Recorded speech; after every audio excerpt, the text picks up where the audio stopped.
It's another day living in the most embarrassing country on the planet with the most embarrassing, corrupt criminal as the president of the United States. And he always has to have the cameras around him nonstop. Here he is yesterday in the Oval Office after somebody opened fire at Florida State University, a scene that's all too common in the United States of America. Here's what the president, and I say that in quotations, has to say. And I've been briefed on the Florida State University, Tallahassee, active shooter. I guess it's an active shooter. Fully briefed as to where we are right now. It's a shame. Horrible things like this take place. And we'll have more to say about it later. I wonder what his reaction would be if somebody drove by a Tesla dealership and shot it up. Just the cars only, not even people. I think it would be a completely different reaction from this White House than college students being shot at while they're on campus. And this has become all too common because nobody in this country has the courage to stand up to the gun lobby. Most of all, this guy. He continues to go on and on. He drones on and on in front of the press in this embarrassing display. Here he is bragging about how stupid he is. Many people come from the Congo. I don't know what that is, but they came from the Congo. You heard that. The president of the United States, this is his second term, has no idea what the Congo is. That is breathtaking. It's just unbelievable. And he's surrounded by a bunch of people equally as incompetent and equally as ill-informed. These are people where everything has come easy for them their whole lives. They don't want to get down and do the grit. They don't want to do the hard work. They just want to step into these positions of power and tear it all down for sport or for Putin. I don't know which or if it's both. Next up, here he is basically saying that he is the president of the United States, yet he has no power. Mr. President, before hold you in contempt, will you take steps to return Kilmar Abrego Garcia to the United States and put him in front of a judge?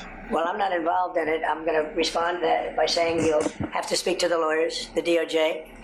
I've heard many things about him, and we'll have to find out what the truth is. Okay, this is an absolute lie. He is 100% involved in this. He is paying the country of El Salvador and his new dictator buddy to open up more concentration camps. He wants to send the, quote, homegrowns American citizens there. This is outrageous. This is completely outrageous. If he wanted Garcia home, he would be home. He's the president of the United States. I want to remind you that this man pardoned cop beaters. He pardoned them. And this is a guy who likes to brag constantly about the powers that he has, but he only wants to use them when they benefit him. He's not going to be seen in public showing grace to a migrant. He wouldn't be caught dead doing that.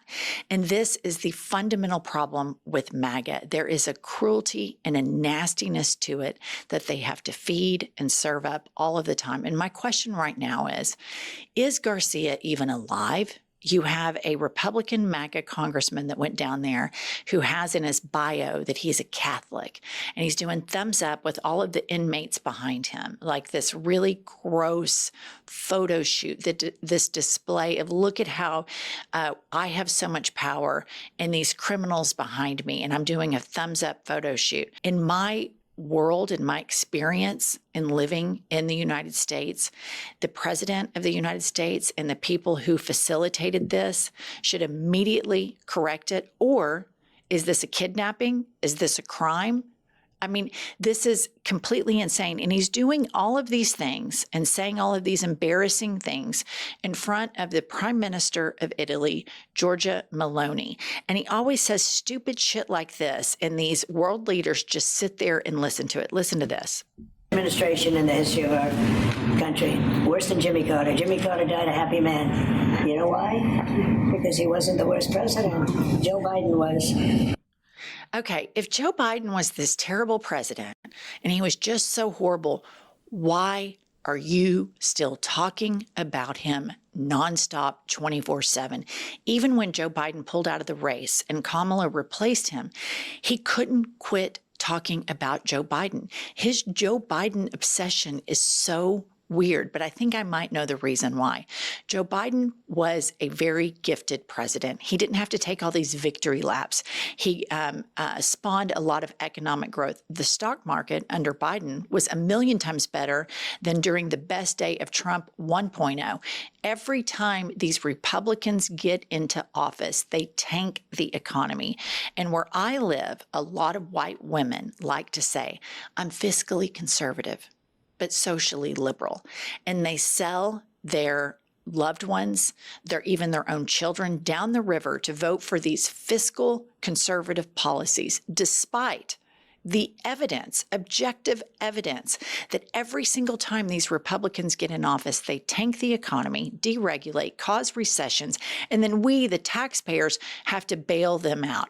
And so constantly Trump has all of these insecurities. He knows Joe Biden was 1,000,000 times better president, better person, better father, better all of this stuff than he could ever be. And the fact that these leaders, and I know that Giorgia Meloni is hard right in Italy, but at some point they've got to start standing up and leaving when he does this stupid, childish shit. It is so humiliating to have a president of the United States sitting there acting like he's 7 years old, and these world leaders sit there awkwardly and do it. And at some point, we've got to all agree we have to quit giving him this type of audience. It is so humiliating. Okay, then we have this Russian stooge who is a foreign policy advisor to Donald Trump. His name is Steve Witkoff, and he went over to Russia, and he's been over there palling around with Putin, spending like 5-6 hours with him. Putin, no doubt, is playing him like a fiddle.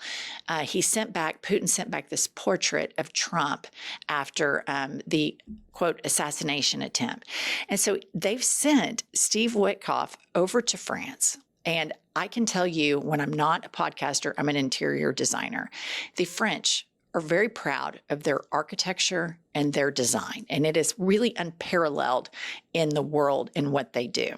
And they know it. They know they're good at it. They know they have good taste. So Witkoff goes over to France yesterday, and here's what he says, and I want you to notice what the French people sitting around him, their facial expressions. It's palpable. Watch this. You know what this looks like? This actually looks like President Trump's club at Mar-a-Lago. Really? What you have, this gold. Yeah, no, the gold. You know, Jonathan, this is really, it's fabulous what it looks like. And he actually works on it himself. He's designer. He's like an architect, you know, or a designer. Yeah. But you were there before. You were there for the Notre Dame ceremony with. Oh, it was fabulous. Is that where we are now? You were on first floor. Upstairs, yeah. Yeah, no, that was fabulous. That was a great evening. Really great evening. So we appreciate you. Okay.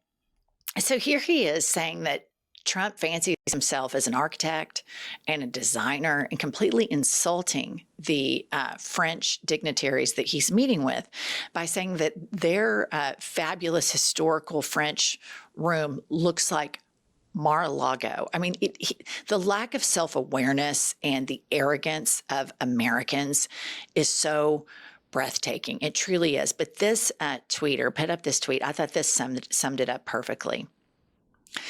Seth Abramson says, the White House looks like a yard sale at Liberace's house. Tacky as shit and embarrassing to us all. And in this image, you can see all of the gold accents that Trump has added. And this is from the Daily Beast. And they said Trump called in his, quote, gold guy for White House makeover. And it does look like a riffraff, knick-knack, flea market, Liberace bullshit. It is so embarrassing. This man is embarrassing. He's dangerous. He's diabolical. And he is completely, in less than 90 days, sometimes people go to rehab for 90 days. In less than 90 days, he has completely tanked the U.S. economy and ruined our relationships with our allies. And now we are aligned with Russia and El Salvador. And I can promise you this, the Europeans will move on. They believe in human rights. They believe in social justice. And China will be the new superpower of the world. And a percentage of the American public gave it all away for this man who thinks he's an architect. All right, subscribe to our channel. We're trying to get to 1 million, and we'll see you all later today.